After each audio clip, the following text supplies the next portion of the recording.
You are running late. Not badly late, just enough.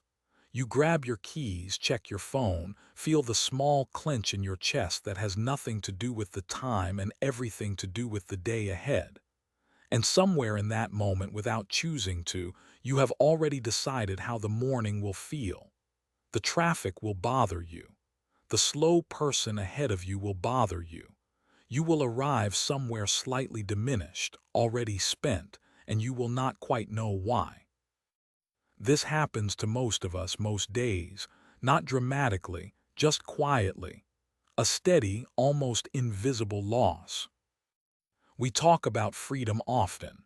We mean by it the ability to go where we like, choose what we want, live without too much interference from others. That seems reasonable. That seems like enough. But there is an older question underneath that one, and it is less comfortable. Not whether you are free to move, but whether you are free inside the movement, whether what you feel, what you chase, what undoes you before breakfast, whether any of that is actually yours to direct. A man was thinking about this question roughly 2,000 years ago. He had reasons to think about it that most of us never will. He was owned. His body belonged to someone else, entirely and legally. And he became antiquity's most radical teacher of freedom, not by escaping that condition, but by insisting from inside it that he had never truly been a slave at all. That is a strange thing to claim. It is worth sitting with for a while. Before we go any further, try something. Think of something you would describe as yours. Your job, maybe. Your reputation, your health. A relationship you have tended for years. Your quiet daily sense of who you are when you wake up in the morning. Now ask yourself honestly, if that were taken from you tomorrow, not gradually, not fairly, just gone by forces entirely outside your control, what would be left? Not what you would rebuild, not the plan you would make. What would remain tonight in the rubble? Hold that, do not rush past it. Epictetus built an entire philosophy on the answer to that question. And he did not build it in a library. He built it in chains. His name was not always Epictetus. That name simply means the acquired one, the owned one. He was born in the middle of the 1st century in a small city in what is now Western Turkey. We do not know who his mother was. We do not know his father. What we know is that at some point in his early life he became property. He was brought to Rome and sold. His owner was a man named, a freedman himself, who had risen to become a secretary in the imperial palace under Nero. Was powerful. He was also, by some accounts, cruel. There is a story, we cannot be certain it is true, but it has lasted, that once twisted Epictetus's leg, for no reason or perhaps to demonstrate a point. Epictetus, the story goes, looked at him calmly and said, "You are going to break it." And when it broke, he said simply, "Did I not tell you?" You can hear that story two ways. You can hear a man performing bravery, or you can hear a man who had already decided, somewhere very deep, that his leg did not belong to the part of him that mattered. That is the strange thing about Epictetus. He did not wait to be free before he started thinking about freedom. He began thinking about it from inside the cage. And what he found there was not comfort. It was something much harder. He found a line, a border. Not between slave and citizen, not between rich and poor. A border drawn through every human being, regardless of what they own or who owns them. On one side of that line, everything the world can give you and take away.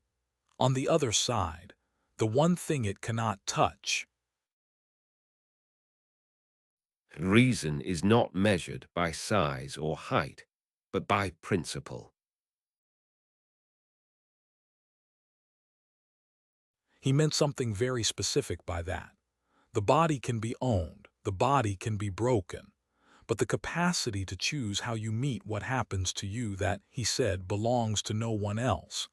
Ever, not a law, not a master, not an emperor. And this is where he becomes genuinely difficult to sit with.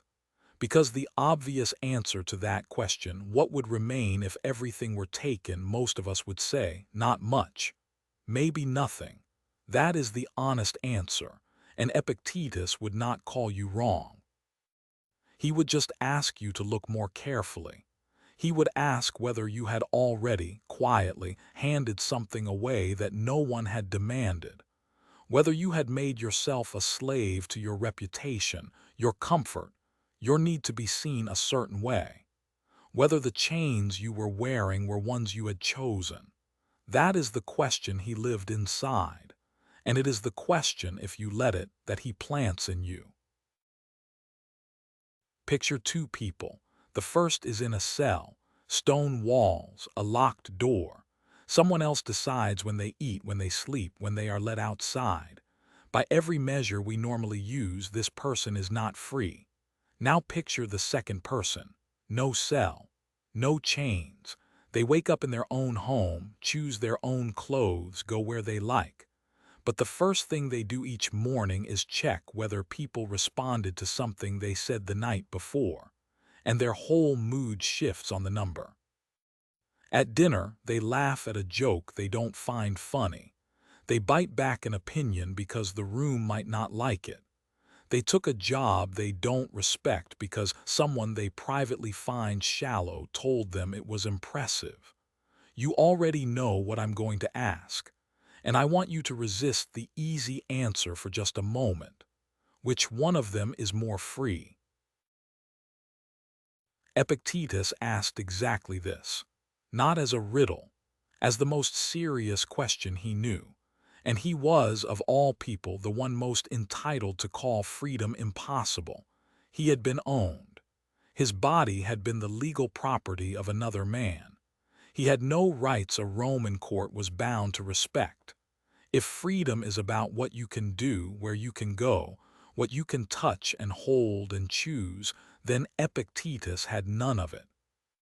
And yet he is the one who came back to us across 2,000 years insisting that freedom is total, that it is available to everyone, that it cannot be taken, not despite what he lived through, because of it. That is the strangeness we have to sit with. The man most qualified by experience to give up on freedom is the one who refused to. And his refusal was not optimism. It was not comfort. It was almost brutal in its clarity. He looked at the person in the cell and said, if they have decided what they value and they act from that, and they do not perform or beg or contort themselves to earn approval, then they are free. And he looked at the person with no chains and said, if they hand their mood to a number, their voice to a crowd, their choices to the fantasy of someone else's admiration, then what exactly have they got? Who are those people by whom you wish to be admired? Are they not these about whom you are in the habit of saying that they are mad? What then? Do you wish to be admired by the mad? That is the turn. That is where the paradox sharpens into something uncomfortable, because Epictetus is not simply saying, freedom is inner peace, isn't that nice? He is saying something more demanding. He is saying that most of what we call freedom, the ability to move, to choose, to go anywhere, is exactly what we use to hand ourselves over. The open road, and we use it to chase approval. No one forced us. We went willingly. We built the cell ourselves and left the door open and still didn't leave. The man in chains, the man who had nothing external to offer, he had already seen through it. He knew that the only thing that could not be taken was the thing inside the choosing, the thing that decides what matters and holds to it. That is what Epictetus called the one true freedom. not freedom from circumstance, freedom within it. And the question he leaves us with is not comfortable. It is not. Could you be free even in a cell? That is the easy version. The real question is harder. You are already out of the cell. You have the open door, the open life. Are you using the freedom you have? Or have you given it away more willingly than any master ever thought to demand? Imagine you have worked on something for months, a project, a piece of writing, something you cared about and shaped carefully. You put it in front of people and then nothing. Silence, or worse, polite indifference. People glance and move on. You know that feeling, most of us do, and notice what happens next. Something shifts inside you. The silence starts to feel like information, like evidence. Evidence that the work wasn't good enough, that you miscalculated yourself. The reaction, or the absence of one, has reached inside and rearranged something real. Now, here is the question Epictetus would ask. Who gave it permission to do that? He was born into a world where permission was not his to give. Someone else owned him. Someone else could decide where he slept, what he carried, what happened to his body. And yet, somewhere inside that life, he started asking a question that would not leave him alone. He kept pulling at it the way you pull at a knot. What exactly can they take? They can move me. They can exhaust me. They can hurt me. But can they choose for me? Can they make me see something I have decided not to see? Can they reach into the place where I form a judgment and form it differently? He decided the answer was no, and that no became the whole of his philosophy.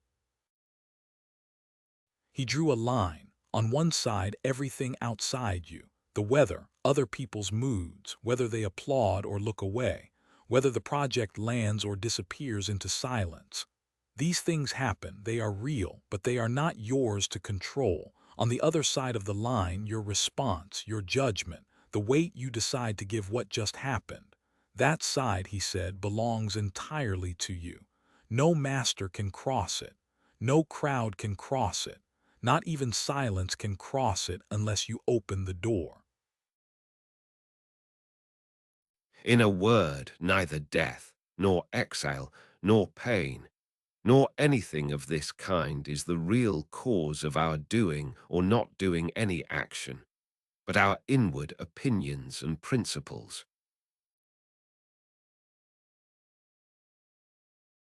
Go back to that moment of silence. The work you made, the indifference that greeted it. Here is what actually happened. The people who did not respond were distracted, or tired, or simply not the right audience for what you made. Their silence tells you something about their attention on that particular day. It tells you nothing, nothing at all about whether your judgment was sound when you made the work. Those are two completely different things, but you let them collapse into one. You handed someone else's reaction the authority to measure your own inner effort. You outsourced the verdict, and no master ever had to demand that from you. You gave it freely. This is what made Epictetus so difficult to dismiss. He was not offering comfort. He was not saying the silence doesn't sting. He was pointing at something sharper. He was saying, look at the mechanism. Watch how the outside world reached inside you. Watch how quickly you gave it that power. A man who was legally owned by another human being sat in that life and said, they never had the part that matters. And then he turned and looked at the people around him, the people who were technically free. And he asked them a quiet, devastating question. If the only real freedom is the one no one can take from you, are you actually using it? Or have you handed it away more willingly than any master ever thought to demand? Here is the hardest thing anyone ever said to Epictetus, and people did say it. They still do. They said, this is easy for you to say. You have made your peace with the world as it is. And in doing so, you have done the world's worst people a very great favor. You have told the suffering to look inward. You have told the wrong to manage their feelings. You have handed the powerful the most useful gift they could ask for, a philosophy that keeps the oppressed quiet. That charge deserves to be held, not dismissed, held. Now imagine someone they were passed over, something they had earned, humiliated clearly, publicly, and not by accident. They know it was wrong. Everyone who matters knows it was wrong, and justice has not come. They have two ways to live with that. The first way, they tie themselves entirely to the outcome. Every morning they wake up and the case is still open, and so they are still broken. They cannot be present for their children. They cannot sleep cleanly. Every day without resolution is a day they cannot fully inhabit. They are waiting for the world to repair them, and the world is taking its time. The second way, they pursue justice just as hard. They do not drop it. They do not forgive what is not forgivable, but they have separated their pursuit from their peace. The wound is real. The fight is real. And they are still here, awake, present, intact, even while the case is open. Now ask yourself honestly, is the second path weakness? Is it surrender dressed up as wisdom? Or is it the only ground from which you can sustain the fight long enough to actually win? Or survive with your dignity whole if you don't? Most people, when they sit with that quietly, feel the answer shift. The person who chains their well-being to the verdict is not more committed to justice. They are more fragile. They can be silenced not only by defeat but by delay. Their enemy does not even have to win. Their enemy only has to wait. And here is where Epictetus does not let you get comfortable, because he would say, yes, that is exactly right, and now look at how you have been living. He was not teaching people to accept their chains. He had worn chains. He knew what they weighed. What he was teaching was something more unsettling than rebellion and more unsettling than surrender. He was teaching that the part of you that cannot be touched, your judgment, your attention, your choice about what to care for, that part was yours from the beginning, and you have been giving it away freely, not to a master, to opinion, to approval, to outcomes you cannot control. No thing great is created suddenly, any more than a bunch of grapes or a fig. If you tell me that you desire a fig, I answer you that there must be time. Let it first blossom, then bear fruit, then ripen. That is not a comfort. That is a demand. He is asking you to build something slowly, from the inside, under conditions that are not fair and may never be. He is not saying the injustice is acceptable. He is saying that you collapsing under it serves no one, least of all you. The objection still stands, though. It is not fully answered. For some people in some conditions, the suffering is not a test of philosophy. It is a weight that philosophy was never built to carry alone. Epictetus survived. Others did not. We should not forget that. But here is the paradox that keeps turning. A man who was owned insisted he was free, and he was not saying it to comfort himself. He was saying it because he had tested it in the only laboratory available to him, his own life, his own body, the room he could not leave. The question he leaves you with is not whether freedom is possible. It is whether you are using the freedom you already have, or whether you have handed it away more quietly, and more willingly than any master ever demanded. Before you go to sleep tonight, try something. Think back over the day, not the dramatic moments, the small ones. Was there something you said a little differently than you meant it? A choice you made with one eye on whoever was watching? An opinion you softened or a thing you left unsaid because of how it might land? You don't have to reach far. Most of us won't. Now ask yourself this. If no one had been watching, not then, not ever, what would you have done instead? Sit with the distance between those two answers. That distance is the whole thing. That gap is what Epictetus spent his life talking about. And here is where it gets uncomfortable. Because your first instinct might be to say, well, I was just being considerate, being practical. That's not weakness, that's how people live together. And you're not wrong, but Epictetus would press you. He would ask, who was making the decision? Was it you, your actual judgment about what was right or true or worth doing? Or was it the imagined face of someone else, hovering just behind your thoughts? Because if it was the second one, then something outside you was steering. And that, he would say quietly, is the only slavery that ever really mattered. He knew what it was to be owned. His body was not his to command. His time was not his own. He could be bought, moved, punished. And yet he arrived at this, that none of it had ever touched the part of him that chose how to see the world. No master had reached that, but here is the sting. Here is what he would say to us, living free in every legal sense. The master he never had we have invited in ourselves. We have handed the keys over willingly.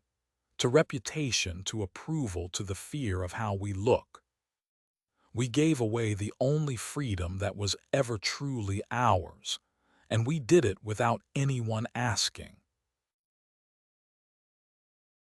When you close your doors and make darkness within, remember never to say that you are alone, for you are not alone. Nay, God is within, and your genius is within. And what need have they of light to see what you are doing?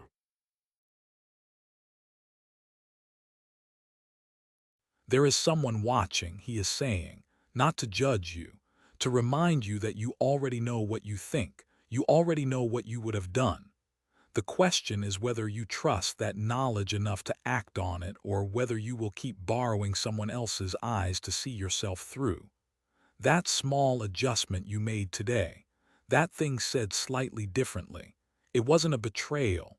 It probably caused no harm, but it was a rehearsal, and habits form in rehearsals. A man who was never legally free chose every single day to live from the inside out. Most of us who have never worn a chain are still waiting for permission. He is not asking you to become someone else.